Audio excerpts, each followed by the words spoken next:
오늘 본문은 창세기 3장 1절에서 7절 말씀입니다. 제목은 사탄의 유혹과 인간의 범죄입니다. 창세기 1장이 천지 창조의 장엄한 장이요. 2장이 에덴 동산의 행복과 결혼의 기쁨이 충만한 장이었습니다. 그러나 3장은 인류의 타락 기사가 나오는 어둡고 암울한 장입니다. 에덴 동산 전체에 최고의 기쁨과 행복이 충만한 가운데 인간의 행복을 시기한 사단이 뱀을 통해 다가왔던 것입니다. 여기서 우리는 인간의 타락 이전에 벌써 영적인 세계에서 천사의 타락이 있었음을 알 수 있습니다. 곧 자고하고 교만한 마음으로 창조주 하나님을 거스리고 대적하려다가 하늘에서 쫓겨난 사단과 그의 추종 세력들이 벌써 있었음을 알 수 있습니다. 바로 이 쫓겨난 천사장 곧 사단이 하나님의 형상과 모양대로 창조된 인간의 행복을 시기하고 질시하여 뱀을 내세워 인간을 유혹했던 것입니다. 그렇다면 사단은 왜 뱀을 이용했을까요?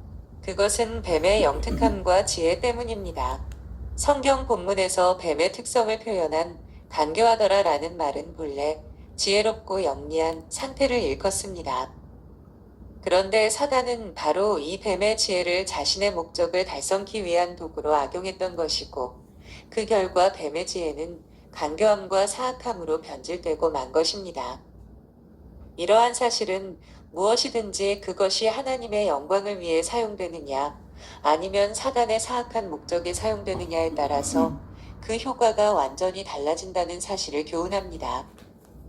아무튼 뱀의 특성이 사단에게 이용된 결과 뱀은 사단의 앞잡이로서 유혹자가 되었고 그 이후 성경에서 뱀은 사단을 가리키는 대명사가 되고 말았던 것입니다.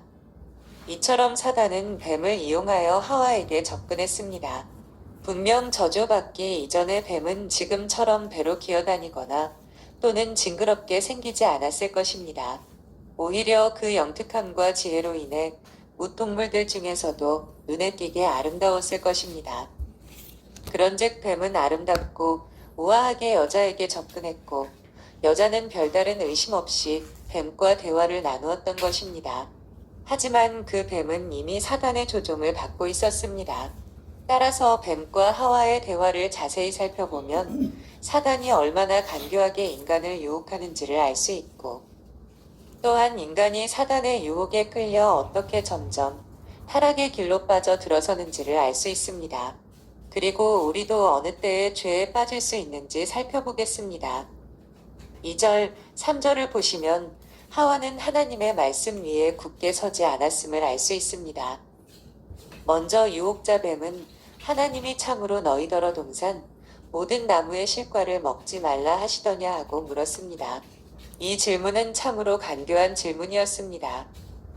왜냐하면 뱀은 이 질문을 통하여 여자로 하여금 동산 중앙에 있는 선악과를 따먹지 말도록 엄히 명한 하나님의 말을 떠올리게 했고 그와 동시에 그러한 금지 명령을 내린 하나님의 조처에 대해 강한 의심과 불만을 갖도록 자극하고 유도했기 때문입니다.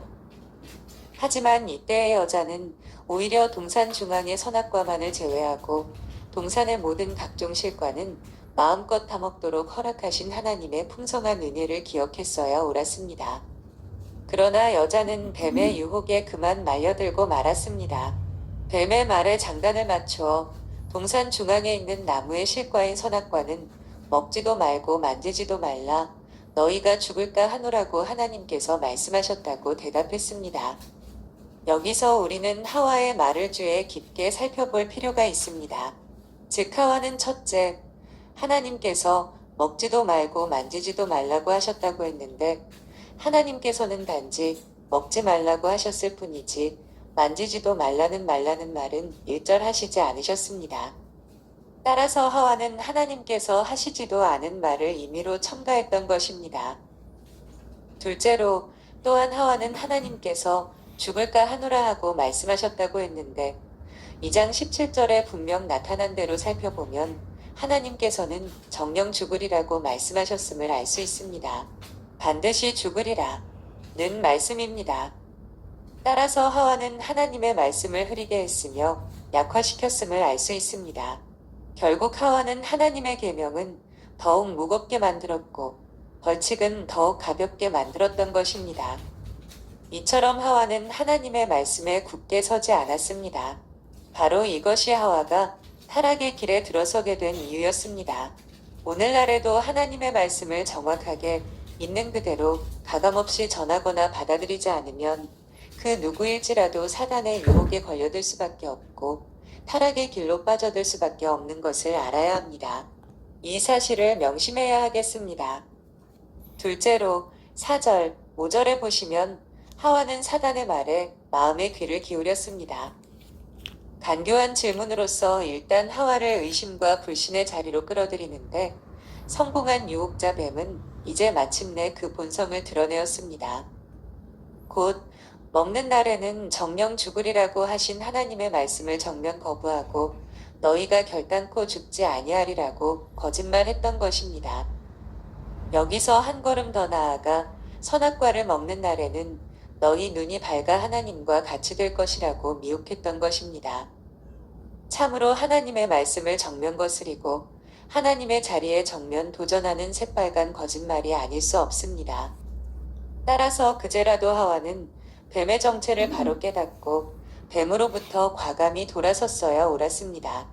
하와가 하나님의 말씀에 조금이라도 관심을 가지고 있었던들 뱀의 말이 하나님의 말씀과는 엄청 동떨어진 거짓인 줄을 금방 파악했을 것이기 때문입니다. 그러나 하와는 뱀의 말에 귀를 기울였습니다.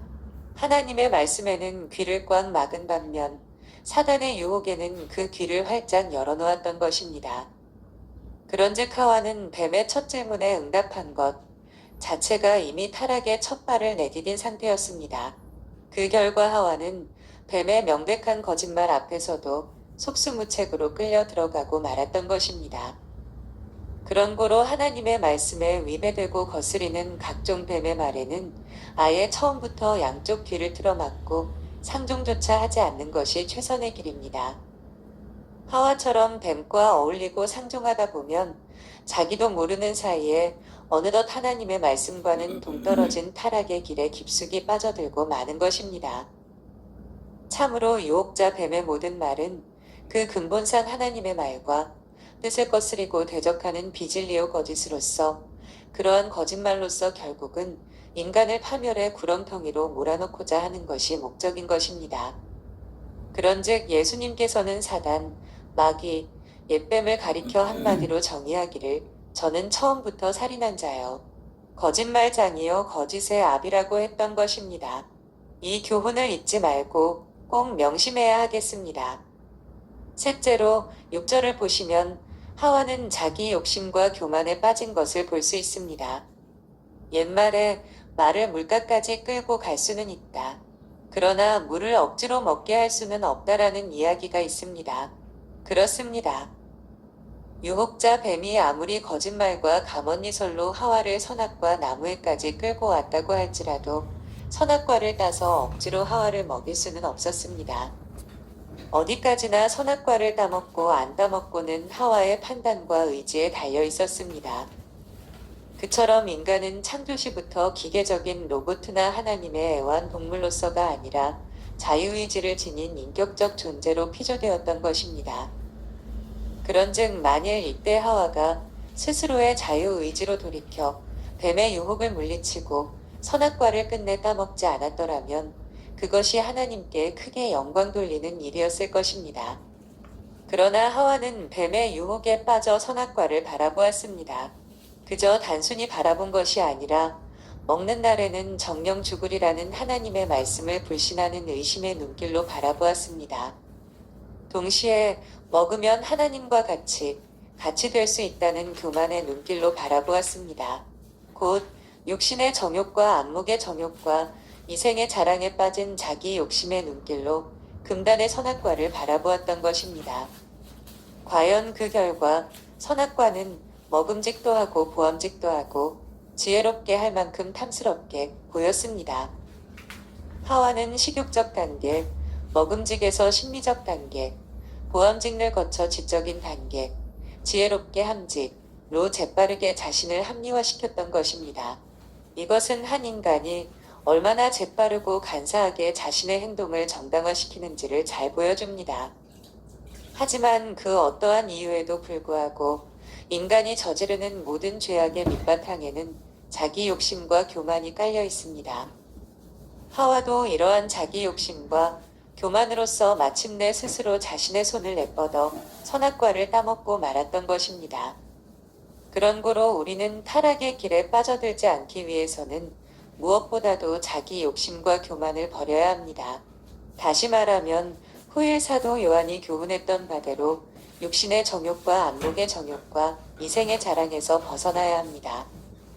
그렇지 아니하고 이러한 욕심과 정욕과 자랑이 있는 한 우리 역시 그때의 하와처럼 유혹자, 뱀의 덫에 걸려들 수밖에 없기 때문입니다. 그리스도 예수의 사람들은 육체와 함께 그 정과 욕심을 십자가에 못 박았느니라. 우리는 오늘 본문과 관련하여 어느 때에 죄를 범할 수 있음을 알 수 있을까요? 첫째로 사단과 대화할 때 범죄하게 된다는 것입니다. 유혹자 사단은 인간을 죄로 끌어들이고 하나님과 분리시켜 그 영혼을 멸망에 이르게 하는 것을 주된 목적으로 활동합니다. 실로 사단은 간교한 악한 쪽으로 지혜롭고 슬기로운 존재로 인간 파괴를 위해 보다 약한 여자를 그 첫 노략물로 삼았습니다. 따라서 하와가 혼자 있을 때 사단이 말을 건 것은 사단의 치밀한 계략에서였습니다. 어쨌든 우리 인간은 혼자 있을 때 유혹에 쉽게 노출될 수 있습니다. 하와에게 접근한 사단은 처음부터 그 본색을 드러내지 않고 교묘한 말로써 하와의 친밀감을 쌓아갔습니다. 사단은 금단의 나무의 실과에 관해 질문했습니다. 이에 하와는 마치 자신의 지식을 자랑이나 하듯이 그 질문에 대답했고, 그리고 그 대화는 점점 심도가 깊어가서 마침내 하와는 사단의 책략에 설득당하게 됩니다. 하와는 간교한 사단과의 대화를 통하여 자기도 모르는 사이에 점점 사단의 손길에 이끌려 들어갔습니다. 이처럼 사단은 어떤 흉측한 모습과 강압적인 분위기로서 사람을 유혹하거나 범죄토록 하기보다 오히려 친밀하고 논리적인 대화를 통해 유혹합니다. 그런 점에서 사단과의 대화는 우리에게 절대 불필요합니다. 실로 우리에게 있어 사단은 영혼의 사냥꾼이요, 우리 생명의 노략꾼입니다. 따라서 우리는 사단을 대적하고 무찌르며 때론 피해야 합니다. 사단과의 1대1 대화를 통해 사단을 물리칠 인간은 아무도 없습니다. 둘째로 말씀을 의심하고 변제시킬 때 범죄하게 된다는 것을 알게 됩니다. 사단은 하나님께서 선악과를 먹지 말라고 하신 것이 사실이냐는 질문을 통해 하와의 이성의 문을 두드렸습니다. 이에 하와는 하나님의 말씀에 대한 자기 나름대로의 수정과 변경, 그리고 그 말씀에 대한 의심을 통해 사단의 악한 계략에 빠져듭니다. 즉 하와는 사단의 질문에 대해 각종 나무의 실과를 먹되를 동산나무에 먹을 수 있으나로 하나님의 말씀을 변조하고 먹지 말라를 먹지도 말고 만지지도 말라로 하나님의 말씀에 자기 생각을 첨가했으며 정령 죽으리라를 죽을까 하노라로 하나님의 말씀을 왜곡 해석했습니다. 이처럼 하나님의 말씀을 자기적으로 변질시키고 자신의 인간적 사상으로 하나님의 말씀을 약화시키며 왜곡 해석하는 것이야말로 범죄의 나락으로 떨어져가는 지름길입니다. 셋째, 교만한 마음을 가질 때 범죄하게 된다는 것을 알게 됩니다. 사단은 흔들리는 하와의 마음을 완전히 꺾어놓기 위해 적극적인 공세를 펼쳤습니다. 즉 사단은 금단의 열매만 먹으면 초자연적인 능력을 소유하게 되어 하나님과 같은 초월적인 존재가 될 수 있다고 하와를 유혹했습니다. 실로 이 교만의 충동질은 원래 천사장으로 있다가 하나님과 동등되려 했다가 하늘에서 쫓겨난 사단의 본질적인 속성에서 기인한 것이었습니다. 어쨌든 하와는 하나님께서 홀로 간직하신 고유하고 절대적인 권위와 능력을 자신도 소유하고자 하는 교만함 때문에 범죄의 길에 들어서고 만 것입니다. 정녕 이처럼 교만은 멸망과 넘어짐의 앞잡이인 것입니다. 넷째, 욕심을 가질 때 범죄하게 된다는 것을 보여줍니다. 사단의 유혹에 깊이 빠져든 하와는 마침내 자기 스스로 선악과에 대한 생각을 달리하게 되었습니다. 즉 금단의 열매를 거룩한 두려움으로 바라본 것이 아니라 보암직도 하고 지혜롭게 할 만큼 탐스럽기도 한 것으로 바라보게 된 것입니다. 종교개혁자 칼빈은 이를 두고 욕심으로 굳어져 버린 부정한 눈으로 보았다고 설명하고 있습니다. 진정 인간의 욕심, 식욕, 안목의 정욕, 명예욕, 정욕 등은 인간을 범죄에 대범하게 만듭니다. 다섯째, 인간의 말을 더 중요시 할 때 범죄하게 된다는 사실을 보여줍니다. 마침내 금단의 열매를 따먹고 만하와는 곧바로 남편에게도 선악과를 건넸습니다.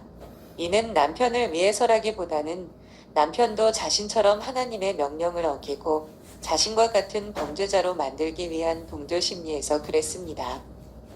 그런데 놀라운 것은 아담이 금단의 열매를 넘겨받고는 한마디 거부 의사도 없이 하와의 권유에 응했다는 사실입니다. 실로 사단은 때로 우리에게 가장 친근하거나 가장 강한 영향력을 가진 사람을 통하여 유혹하곤 합니다. 이때 우리는 정신을 차려 인간의 설득과 권유보다 더욱 하나님의 말씀에 먼저 귀 기울일 수 있어야 합니다. 우리가 이 싸움에서 패배할 때 많은 허물과 죄를 범하게 됩니다. 다이제스트지의 짐 그랜트 씨는 다음과 같은 글을 기고했습니다. 나는 그때의 다이어트, 체중 조절 중에 있었다. 그래서 나는 절대 빵케이크를 먹지 않기로 했다. 하지만 여기에 나는 단서를 붙였다. 우리 동네에 이름난 베이커리 가게를 지날 때 파킹, 주차, 할 자리가 없을 경우에라고. 처음 몇 번 동안에는 결심대로 가게 앞만 살피고는 주차할 자리가 없을 때 그냥 지나쳤다. 하지만 그 이후로 나는 차차 가게 뒷길까지 살펴보게 되었다. 그리고 그 다음에는 되도록 파킹을 하고자 가게 주위에 5블럭까지 뒤지게 되었다. 물론 두말할 필요 없이 다이어트 계획은 완전히 수포로 돌아가고 말았다. 이때부터 나는 한 가지 귀중한 교훈을 배웠다. 처음부터 유혹받을 소지를 남겨놓아서는 결코 안 된다는 교훈을. 그렇습니다. 죄와 타락의 길에 빠져들지 않는 최선의 길은 아예 처음부터 끊고 물리치고 돌아서는 것입니다. 요셉처럼 그 자리를 박차고 떠나는 것입니다. 그런 고로 오늘 우리들은 하와의 실패를 교훈 삼아 곧 하와가 어떻게 타락의 길에 접어들었는지를 주의 깊게 살펴보는 가운데 우리들은 결코 뱀의 유혹에 빠져 타락의 길에 들어서지 아니하는 건강한 승리의 삶을 살고자 힘써야 하겠습니다. 성령님의 도우심을 항상 간구하며 말씀과 기도에 힘써야 하겠습니다. 아멘.